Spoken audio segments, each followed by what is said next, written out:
24-годишно момче е извадено од водите на Охридското езеро околу 14 часот и 30 минути кај воениот камп во Светинаум.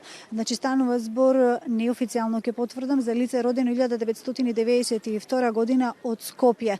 За сега не се знаат причините за овој немил настан. Од секторот за внатрешни работи само ја потврдуваат информацијата дека без животно тело е извадено од водите на Охридското езеро. Дознаваме дека телото веднаш што било извадено, веднаш било пренесено со брза помош до амбулантата во Пештани, но за жал е само констатирана смрт.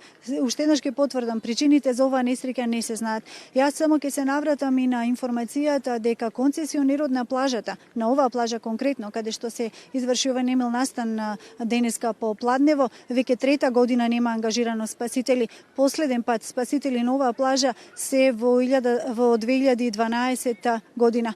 Од Црвениот крст вела дека понудени биле спасители, но секогаш било одбивано со тоа што наводно сами ќе се грижеле за безбедноста на капачите на плажата.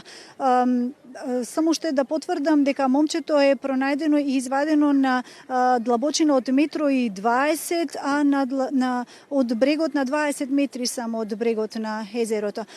Се утврдуваат причините за овој немил настан кој што ги потресе сите кои што беа на плажата, но и сите оние кои што е слушна оваа трагична вест за давеник во Охридското езеро. И само да потврдам дека ова лето не е ова прв случај на давеник од Охридското езеро. Немил настан имавме на 21 јули во Струга, кога момче почина скокајќи од педалинка и кога не успеа да се избори со езерската вода.